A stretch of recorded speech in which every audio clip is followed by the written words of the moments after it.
हरिः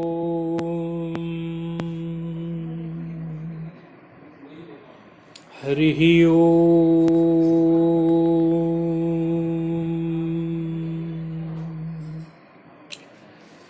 निधाय हृदि विश्वेशं विधाय गुरुवन्दनं बालानां सुखबोधाय क्रियते तर्कसंग्रह। ये तर्क संग्रह पे आज चर्चा है।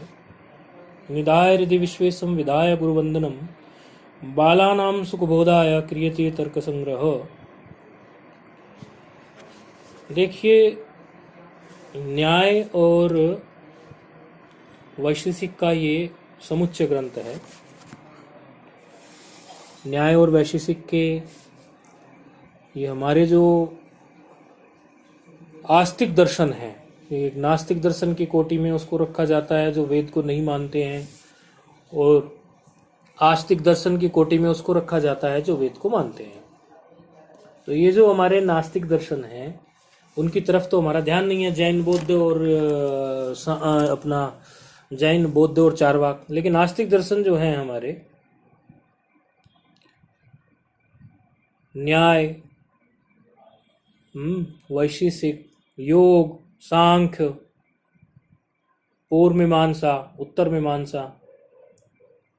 अब ये दर्शन शब्द है तो दर्शन शब्द के बारे में भी ये विचार मन में आ जाता है कि ये दर्शन है क्या, ये दर्शन नाम किसका है, आखिर इसको क्या कहते हैं। यदि व्युत्पत्ति पक्ष में जाएं तो दृश्य दर्शन धातु से ये शब्द बनता है, और इसके अर्थ की तरफ जाएं तो दृश्यते यथार्थ तत्वनेन, इसका ये अर्थ होता है। ये ठीक से जो दर्शन कराए जिसको देख सके हम। अंग्रेजी में इसके लिए फिलोसोफी वर्ड है। वैसे फिलोसोफी का जो अर्थ निकलता है वो तो थोड़ा अलग ही निकल जाता है। फिलोसोफी ग्रीक का एक शब्द होता है फिलो, और उसी में सोफिया शब्द होता है। तो फिलो और सोफिया से फिलोसोफी शब्द बनाते हैं ये लोग। तो अर्थ तो इसका निकलता है, जैसे फिलो का अर्थ निकलेगा प्रेम या अनुराग, और सोफिया का अर्थ निकालेंगे ज्ञान। तो प्रेम से ज्ञान की तरफ जाना, ऐसा वो लोग फिलोसोफर और फिलोसोफी शब्दों का अर्थ कर लेते हैं। लेकिन हमारा जो ये दर्शन शब्द है वस्तुतः ये तो संस्कृत का शब्द है, तो हम इसको दृश्य धातु से बना लेते हैं। और इस दर्शन का मतलब होता है ठीक ठीक से देखना, जानना, जिज्ञासा करना। और प्रेम इत्यादि की बात भी इसमें इन्हीं बातों को लेकर जोड़ देते हैं। नहीं तो दर्शन का जो सही सही अर्थ है वो देखना है, देखने का साधन है, विचारना है, श्रद्धा करना है। क्योंकि प्रत्येक मानव जो है आदिकाल से ही कुछ ना कुछ विचार तो करेगा, बिना विचार के तो वो चल सकता ही नहीं है। तो नारायण जब उसके मन में ये विचार आएगा कि मैं क्या हूं, कैसे हूं, यदि वो कुछ भी नहीं जानता तो अपने बारे में तो जानता है, यदि वो और भी कुछ नहीं जानता तो ये तो जानता है कि मैं हूं। उसका अस्थिपना तो वो जानता है। अस्थिपना जानना भी तो एक जानने की जिज्ञासा के अंतर्गत ही आया। उसने जाना, जिज्ञासा हुई तभी तो जाना। तो दर्शन शब्द का हमारे यहाँ बड़ा वृहद अर्थ है, और भारतीय चिंतन की धारा में दर्शन का बहुत महत्व है।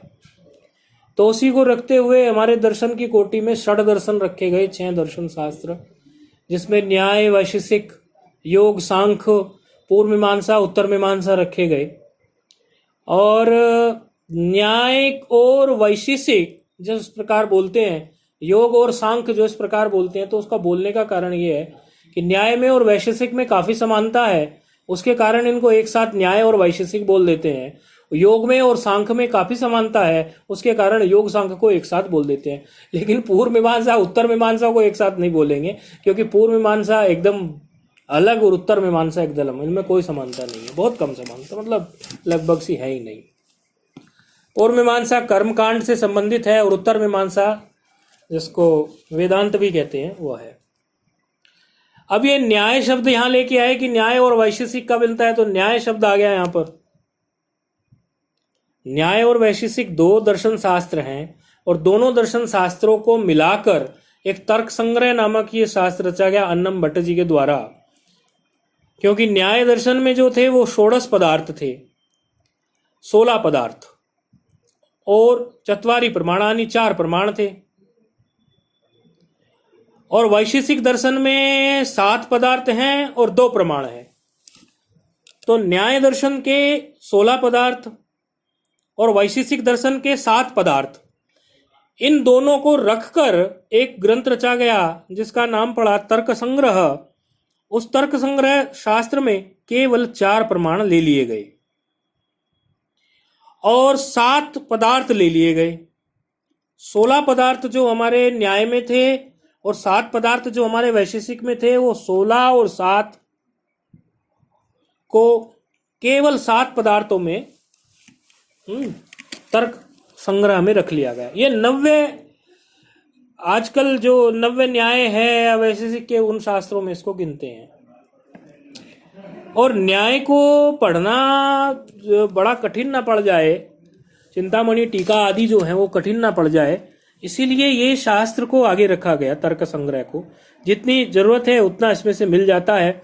वेदांत में प्रवेश करने के लिए तर्क संग्रह पढ़ना और उतने से वेदांत में प्रवेश हो जाता है। तो बाकी आगे उसकी टीकाएं जितनी लगाते चले जाते हैं, जैसे इस पर कई टीकाएं हैं, इस पर पदकृत है।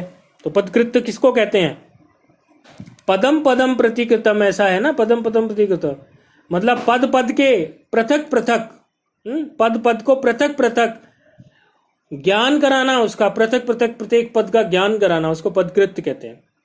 तो इस पर जो तर्क संग्रह पर पदकृत्य किया गया है वो चंद्र सिंह जी का है, सिंह है, क्षत्रिय रहे होंगे। और जो इस पर न्याय बोधनी टीका है वो गोवर्धन मिश्र जी की है। ये दोनों ही जो है पदकृत और न्याय बोधनी की गोवर्धन मिश्र जी की जो टीका है, ये दोनों ही बड़ी उपयोगी है तर्क संग्रह शास्त्र के लिए। अब पदकृत का ये तो बता दिया पारिभाषिक तरीके से कि पदम पदम पृथक पृथक कर्म, ऐसे इस तरीके से लेके चलते हैं इसको। लेकिन इसको इस प्रकार से हम कैसे समझेंगे कि कैसे, जैसे हमने कोई समझो चक्षुर इंद्री का लक्षण किया, तेज का लक्षण किया, रूप का लक्षण किया, मानो रूप का लक्षण किया हमने, या जल का लक्षण किया, स्पर्श का लक्षण हमने किया। तो वो जब हम लक्षण जब करते हैं, क्योंकि इसमें सभी आप लक्षण पढ़ेंगे कैसे किसका लक्षण करते हैं, तो वो जब लक्षण हम करते हैं तो उसमें ये पद इस प्रकार क्यों रख दिया गया, जैसे बोलेंगे चक्षुर मात्र ग्राह्यो, जो केवल चक्षु से ग्राह्य हो उसको रूप कहते हैं, रूप से लक्षण। तो केवल जो चक्षु मात्र से ग्राह्य हो ऐसी इंद्रिय का लक्षण जो है वो रूप में चला गया। तो इसमें चक्षु मात्र क्यों ही कहा, मात्र शब्द क्यों लिया, चक्षु क्यों लिया, ग्राह्य शब्द क्यों लिया, ये प्रत्येक पद के प्रति जो आपको समझाया जाएगा यही पदकृत्य करने का माध्यम होता है। अच्छा, प्रत्येक शास्त्र को जब हम न्याय, चूंकि ये न्याय है तो न्याय और वैशेषिक से मिलके बनता है, तो ये न्याय शब्द कैसे बनता है?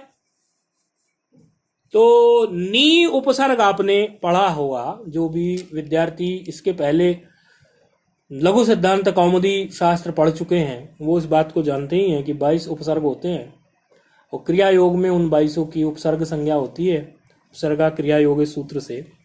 तो नी उपसर्ग में आप इणगतो धातु लेंगे तो इणगतो धातु का णकार तो अनुबंध लोप हो गया, इणगतो में णकार जो है वो अनुबंध लोप हो गया, तो नी उपसर्ग है, ई है और घय प्रत्यय कर देंगे उसमें, और घय प्रत्यय में भी अकार मात्र बच जाएगा, और नी है, ई है और घय है, और घय प्रत्यय यित है तो ई को वृद्धि हो जाएगी, ई को वृद्धि होकर आई हो जाएगा, और नी और आई के बीच में नी और आई के बीच में पहले जो है हमारा जो है यहाँ पे इको एनर्जी लग जाएगा, और इको एनर्जी लगने के बाद में जब न्याय बन जाएगा तो फिर अकार और घय के आकार के बीच में एचो या आवाह लग जाएगा, तो शब्द बन जाएगा न्याय। तो न्याय शब्द आपको बनाना आ गया। अब जब कोई भी शास्त्र हम पढ़ने की तरफ चलते हैं, न्याय का अर्थ क्या हुआ सामान्य भाषा में? नियते परमात्मानं प्राप्यते येन स न्याय, प्रमाणै अर्थ परीक्षा करणम व न्याय। नियते परमात्मानं प्राप्यते येन स न्याय, प्रमाण अर्थ परीक्षा करणम व न्याय, दोनों अर्थ इसके हैं। देखो, जब दर्शन की तरफ व्यक्ति चलता है तो वो अपने को जानना चाहता है, परमात्मा को जानना चाहता है। तो न्याय दर्शन कहता है कि नियते परमात्मानं प्राप्यते येन स न्याय, आप परमात्मा को ठीक प्रकार से अब जान जाएंगे न्याय पढ़ने के बाद में, और प्रमाणार्थ परीक्षा इत्यादि कर लेंगे, उसको भी न्याय कहते हैं। तो ये तो हो गया आपका न्याय के बारे में थोड़ा सा। अब जब भी हम कोई शास्त्र पढ़ने के लिए चलते हैं तो शास्त्र से पूर्व हमें मंगलाचरण करना होता है। अब मंगलाचरण के बारे में जैसे हमने मंगलाचरण में बोला, निधाय हृदि विश्वेशम विधाय गुरुवंदनम बालानाम सुख बोधाय क्रियते तर्क संग्रह। मंगलाचरण क्यों करें? कई कुतार्किक जो हैं, जो वेस्टर्न फिलोसफी से हैं, वो कहेंगे कि हमने तो कोई मंगलाचरण नहीं किया पहले। तो बोले नहीं, हम वो नहीं मानते। हमारी भारतीय संस्कृति में, हमारी वेदानुकूल जो हमारी वैदिक सभ्यता में मंगलाचरण जो है वो बहुत अनिवार्य है। क्यों? क्योंकि मंगम शुभम लातीति मंगलम तदनुकूलम आचरणम मंगलाचरणम।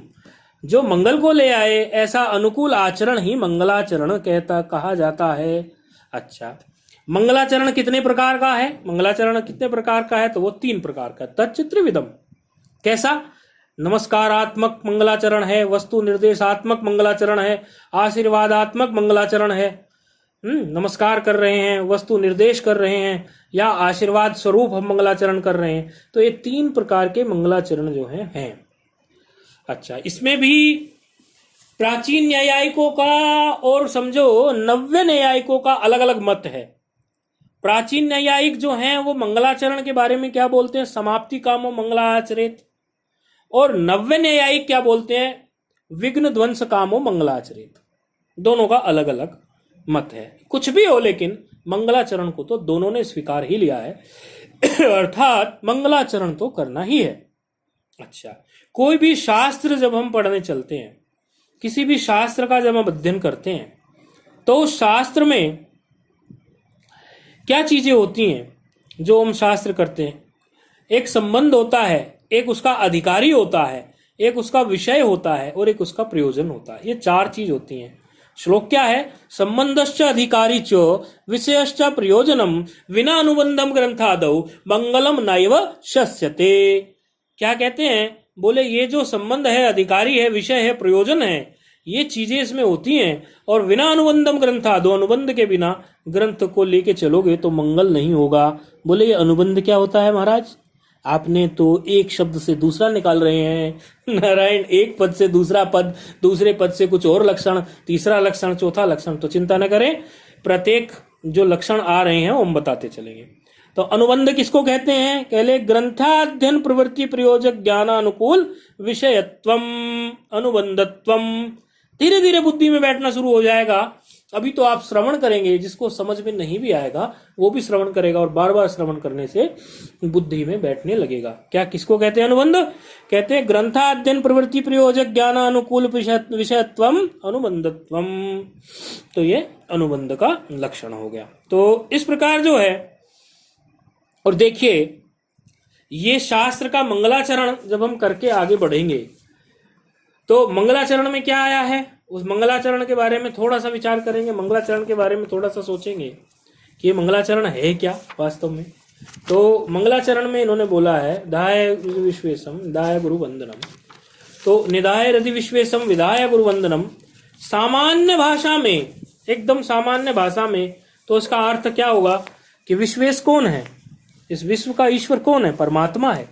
बोले निधाय हृदि विश्वेशम विधाय गुरु वंदनम, मैं उनको हृदय में धारण करके गुरु की वंदना करता हूं, और बाला नाम सुख बोधाय, बाला नाम अर्थात जो बाल हैं, अभी बाल का लक्षण भी बताएंगे, उनके सुख के लिए मैं ये तर्क संग्रह को रचता हूं। अब देखिए इसमें एक बात आप देख रहे होंगे, निधाय हृदि विश्वेशम में ये धा धातु है, और विधाय का जो विधा बना है ये भी धा धातु है। ये धा धातु में 2 अलग अलग उपसर्ग लगा देने से दोनों का अर्थ ही बदल गया है। निधाय का कुछ और अर्थ है और विधाय का कुछ और अर्थ है, और दोनों को धा धातु से ही बनाया गया है। तो उसका कारण ये है कि ये धा धातु के बारे में एक प्रसिद्ध श्लोक है। क्या? विपूर्वो धा करोति अर्थे अभिपूर्वस्तु भाषणे मेलने संपूर्वश्चापि निपूर्वः स्थापने मतः। वी यदि पूर्व में धा धातु के आ जाए तो करोति अर्थ में है, यानी क्या बोला? विधाय। करता हूं, धारण करता हूं, ऐसा करोति अर्थ में धारण करता हूं। किनको धारण करता हूं? बोले गुरु की वंदना को करता हूं, विधाय है ठीक प्रकार से करता हूं गुरु की वंदना को। करोति अर्थ में, धारण अर्थ नहीं आएगा, करोति अर्थ में है मैं करता हूं, गुरु की वंदना करता हूं, क्योंकि विपूर्वधा करोति अर्थ। अभिपूर्वस्तु भाषणे, यदि अभी आ जाए तो भाषण अर्थ में, मेलने संपूर्वश्चापि निपूर्व स्थापने मतः, अर्थात नी यदि पूर्व में आ जाए, धा धातु के निधाय में नी पूर्व में आ गया तो वो स्थापने मता, अर्थात ईश्वर को हृदय में स्थापित करके मैं ये गुरु वंदना करते हुए इस शास्त्र का बालों के लिए अर्थात बालकों के लिए उनके सुख बोध के लिए मैं ये तर्क संग्रह रचता हूं। देखो नी और वी दोनों उपसर्ग ही बदले हैं केवल और अर्थ बदल गया। क्यों? क्योंकि धात्वर्थम बाधयते धात्वर्थम बाधते कश्चित कश्चित तम अनुवर्तते। क्या कहते हैं कि ये जो है ना धातु के पूरे अर्थ को ही बदल देता है उपसर्ग। एक जो है ही हरने धातु है, उसमें वी लगा दो तो विहार बन जाएगा, प्रा लगा दोगे तो प्रहार बन जाएगा, आंग उपसर्ग लगा दोगे तो आहार बन जाएगा, सम लगा दोगे तो संहार बन जाएगा।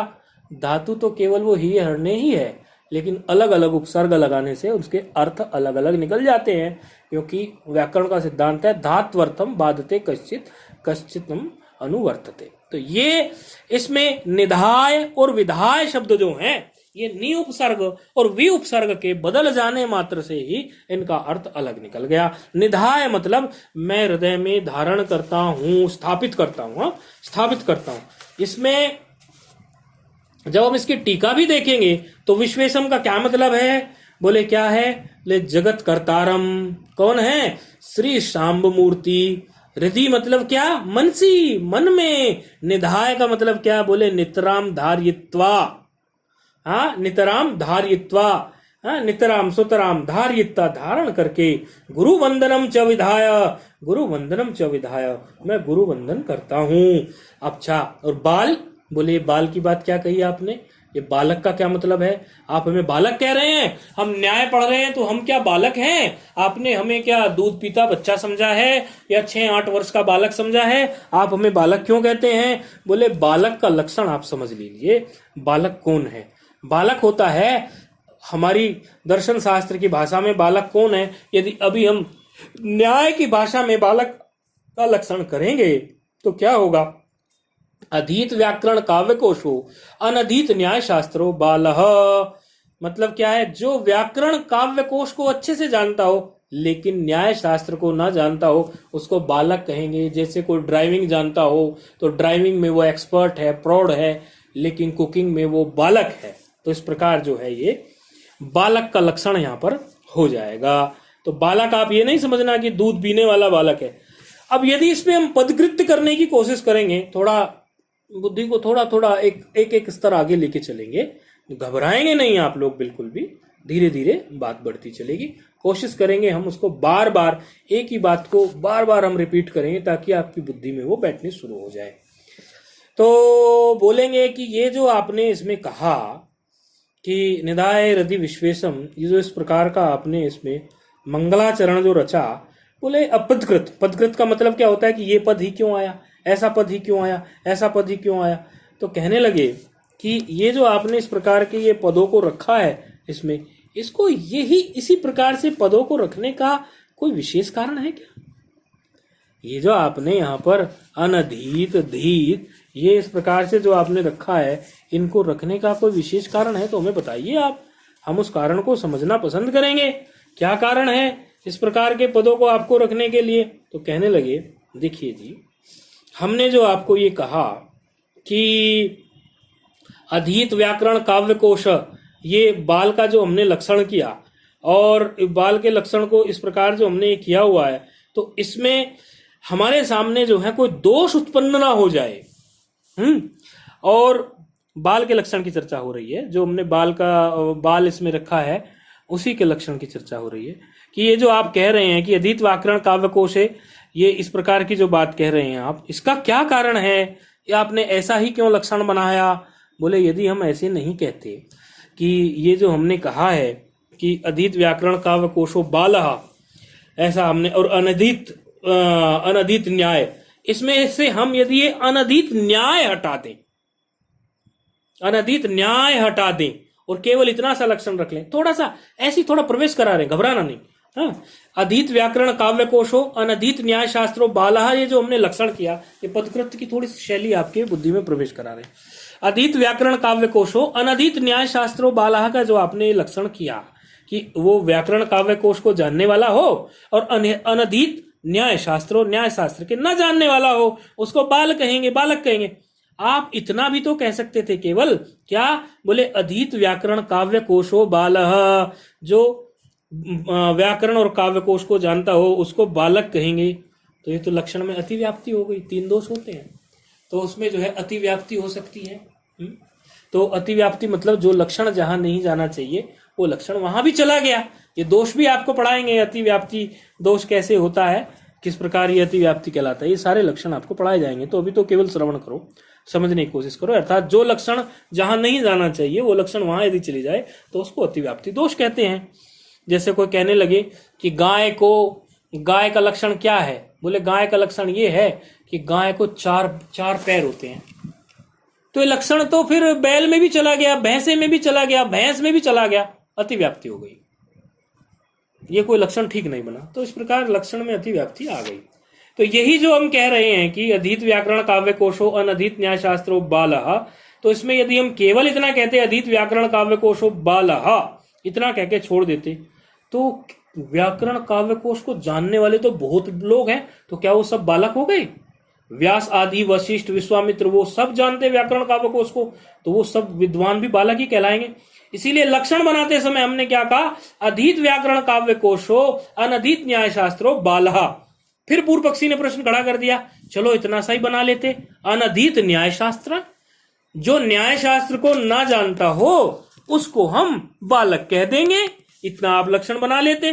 बोले अच्छा एक बात सुनो, जो व्याकरण काव्य कोश को ना जानता उसको हटा के हमने केवल ये रख लिया कि अनधीत, हाँ, जो व्याकरण काव्य कोश को जानता हो बाल कहते हैं, उसको हटा के हमने ये रख लिया केवल अनधीत न्याय शास्त्र, ऐसा कहने लगे, तो इसमें क्या दोष आ जाएगा? बोले देखो क्या दोष आएगा। जब आप ये कहेंगे अनधीत न्याय शास्त्र, तो अनधीत तो पूरी दुनिया ही है, सब अनधीत ही है। और तो और दूध पिया बच्चा भी, उसने ही कौन सा न्याय शास्त्र पढ़ा है, उसमें भी लक्षण चला जाएगा, लक्षण उसमें भी चला जाएगा। लक्षण उसमें जाना चाहिए जिसने व्याकरण पढ़ लिया, वो पढ़ लिया, वही तो अभी न्याय का अधिकारी है। ऐसे तो दूध मिया बच्चा भी, गाय भैंस में भी लक्षण चला जाएगा। ये तो बोले न्याय शास्त्र तो सबने नहीं पढ़ा, उनमें भी लक्षण चला जाएगा, दूध मुए बच्चे में भी लक्षण चला जाएगा, तो लक्षण गलत बन जाएगा। तो वहां भी जो है दोष, अव्याप्ति दोष जो है उत्पन्न हो जाएगा। एक अतिव्याप्ति दोष बताया था, एक अव्याप्ति दोष माना जहां जाना चाहिए वहां तक भी नहीं पहुंचा, लक्षण जहां पहुंचना चाहिए वहां तक भी नहीं पहुंचा है, उसको अव्याप्ति दोष कहते हैं। और तीसरा होता है असंभव दोष।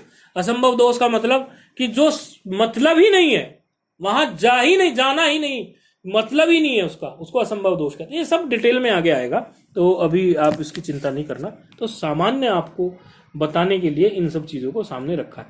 तो अधीत व्याकरण काव्य कोशत्वे सती अनधीत न्याय शास्त्रत्वम बालस्य लक्षणम। तो जब भी बालक का आपको लक्षण बनाना हो, आप स्वयं भी बना सकते हैं इसी ढंग से। तो ये तो हुआ इसका लक्षण।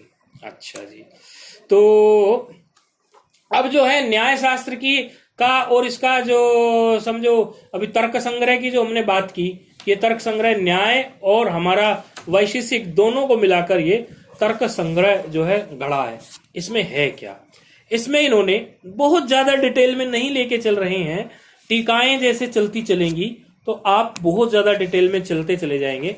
अभी धीरे धीरे आपकी बुद्धि में प्रवेश कराते रहेंगे, फिर आपको गूढ़ तरीके से अंदर लेते चलेंगे। तो कोई कोई बात छूटेगी तो उसको भी बाद में लेते चलेंगे, उठाते चलेंगे, धीरे धीरे आपकी बुद्धि में इसका प्रवेश कराएंगे।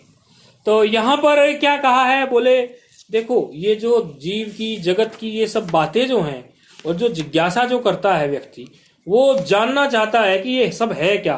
तो बोले न्याय शास्त्र ने इसके लिए 7 पदार्थ बताए। उन सप्त पदार्थों में ही न्याय शास्त्र जो है सब कुछ प्रवेश करा के आपको समझाने की कोशिश करेगा, और उसी से आपको जो है इस जगत का, ईश्वर का, सबका आपको कराता चलेगा। कभी भी जब हम शास्त्र को पढ़ेंगे तो उसमें तीन चीजें हमारे सामने न्याय में आती है। क्या? परीक्षा और उद्देश्य और लक्षण। परीक्षा करते हैं हम लक्षित की, जो हमारा लक्ष्य है उसकी परीक्षा करते हैं। उद्देश्य करते हैं, उसका कुछ उद्देश्य रखते हैं, पक्ष ज्ञान हमारे पास होना चाहिए, और कोई लक्षण हम उसका करते हैं, इसका लक्षण क्या है। तो एक ये भी बात आप मस्तिष्क में रखते चले, क्योंकि देखिए उद्देश्य के बिना तो कुछ होता ही नहीं है। कोई भी व्यक्ति यदि उसका कोई उद्देश्य ही नहीं है तो वो कुछ करेगा ही नहीं।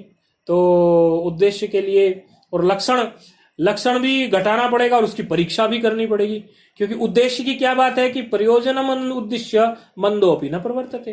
प्रयोजन के बिना कोई भी प्रयोजन कुछ हो, उसका उद्देश्य कुछ नहीं हो, तो कोई मंद बुद्धि वाला भी प्रवृत्त नहीं करता है। और कोई लक्षण जब तक हम किसी चीज का नहीं करेंगे तो लक्षण ना करने से हमें जो है वो किसी चीज के लिए हम कहेंगे कैसे, बोल ही नहीं पाएंगे जब उसका लक्षण नहीं हमें पता, और उसकी ठीक ठीक परीक्षा भी करेंगे। तो ये तीन चीजें बार बार आपके सामने आ जाएंगी, उद्देश्य, लक्षण, परीक्षा। लक्षण का भी लक्षण है। लक्षण किसको कहते हैं? बोले लक्षता अवच्छेदक भिन्नत्वे सति व्यावृत्ति, जैसे पदार्थ इतर भेद, भिन्नत्वे सति लक्षता अवच्छेदक, समन्वयत्वे सति धर्मत्वम। ये सब लक्षण बनाने आप जान जाओगे तो इनसे भारी भरकम शब्दों से घबराने की जरूरत नहीं है कि ये क्या अवच्छेदक, अवच्छिन्न, सती, ये सब बातें कहां से आके टूट पड़ी। नहीं, ये समय के साथ आप धीरे धीरे धीरे धीरे समझोगे। अब न्याय जब तुम्हें परमात्मा का ज्ञान कराने चला है तो न्याय आपको, फिर न्याय का एक शास्त्र, न्याय का वैसे सिक्का, तो आपको बाकी का भी सारी चीजें बताता ही चलेगा, तो इसमें कोई ऐसी समस्या नहीं है। मंगलाचरण पर और भी विचार हो सकता है, लेकिन अभी ज्यादा गंभीर विचार मंगलाचरण पर नहीं कर रहे हैं, थोड़ा सा प्रवेश करा रहे हैं। तो सप्त पदार्थ हैं द्रव्य, गुण, कर्म, सामान्य, विशेष, समवाय, ऐसे ये सप्त पदार्थ हैं। अच्छा, खंडान्वय दंडान्वय आप लोग जानते होंगे, जो लघु सिद्धांत कौमुदी पहले पढ़ चुके हैं विद्यार्थी। यदि खंडान्वय दंडान्वय वो नहीं जानते तो खंड खंड करके जो हम किसी भी समझो कोई श्लोक है उसको खंड खंड करके हम, यानी उसका एक पद तोड़कर उस पर विचार करते हैं, उसको खंडान्वय कह देते हैं। और जो सीधा सीधा उसका अर्थ जो है पंक्तिबद्ध निकालते चले जाते हैं उसको दंडान्वय कह देते हैं। दंडान्वय में देखो, सामान्य भाषा में समझो, जैसे दंड होता है, एक सुदंड गन्ना होता है, आजकल गन्ने का कुछ हुआ तो गन्ना होता है जैसे, तो गन्ना सीधा का सीधा होता है, तो वो ऐसा दंडान्वय है, सीधे सीधे अर्थ निकालने के लिए। जैसे हमने ये मंगलाचरण किया, तो मंगलाचरण में क्या है, दंडान्वय से भी इसका अर्थ निकाल सकते हैं और खंडान्वय से भी इसका अर्थ निकाल सकते हैं। एक एक पद को अलग अलग तोड़कर भी उसका अर्थ निकाल सकते हैं कि निधाय क्या, कैसे, हृदय कैसे, विश्वेशम कैसे, विधाय कैसे, गुरुवंदनम कैसे, बालानाम कैसे, सुखबोधाय कैसे, क्रियते कैसे, ये तर्क संग्रह मतलब किस चीज के लिए कर रहे हो।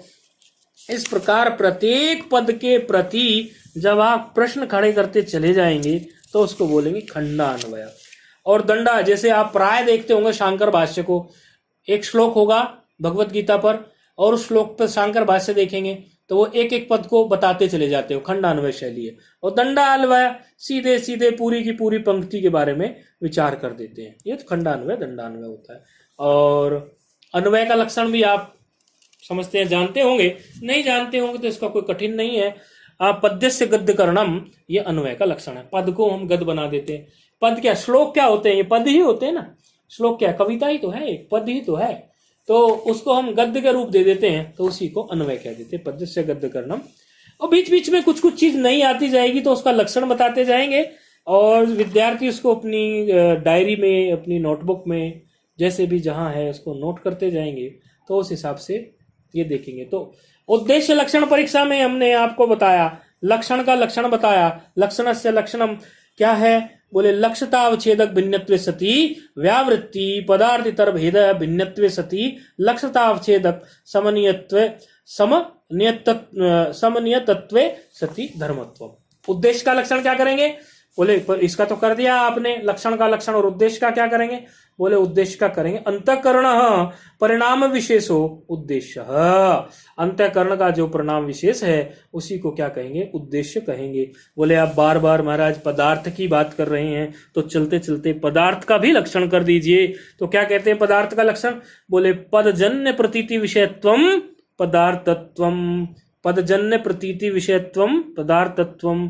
पदजन्य की जो प्रतीति का विषय हो उसको पदार्थ कहते हैं। तो ठीक है जी, अब चलते हैं फिर थोड़ा सा पदार्थ की तरफ चलते हैं। तो बीच बीच में कोई बात रह गई होगी तो उसका प्रवेश करा देंगे, और अभी तो शुरुआत ही हो रही है तो कोई ऐसी बात नहीं है, तो थोड़ा आगे भी बढ़ना चाहिए पाठ। तो द्रव्य गुण कर्म सामान्य विशेष समवाय अभाव सप्त पदार्था। ये 7 पदार्थ हैं। क्या? द्रव्य गुण कर्म सामान्य विशेष समवाय और अभाव। ये 7 पदार्थ जो हैं हमारा तर्क संग्रह कहता है। अब आप अपने माइंड से, आपने चूंकि जो लोक व्यवहार में आपने भाषा सुनी हुई है उसकी दृष्टि से हम सोचेंगे द्रव्य क्या होता है, तो आपका अर्थ कुछ और ही घटा लेंगे आप। गुण क्या होता है, कुछ और ही अर्थ घटा लेंगे। कर्म क्या होता है, कुछ और ही अर्थ घटा लेंगे। सामान्य क्या होता है, विशेष क्या होता है, नहीं। तर्क के नजरिए से, अच्छा तर्क संग्रह किसको कहते हैं? अब ये तर्क संग्रह क्या है, ये तर्क तो बताया। बोले तर्क कोई तर्क कुतर्क नहीं है, पदार्थों के संग्रह को ही तर्क संग्रह कहते हैं। और तर्काणाम संग्रह थी तर्क संग्रह। तर्कों का जो संग्रह है, तर्क माना क्या? पदार्थ। यहाँ तर्क का मतलब यही पदार्थ ही है। तर्क का मतलब तर्क कुतर्क वाला तर्क नहीं है। तो ये तर्क संग्रह हम पढ़ रहे हैं। अच्छा, अब तर्क संग्रह में नारायण ये जो आपको बताए हमने 7 पदार्थ, द्रव्य गुण कर्म सामान्य विशेष समवाय और अभाव, ये है क्या?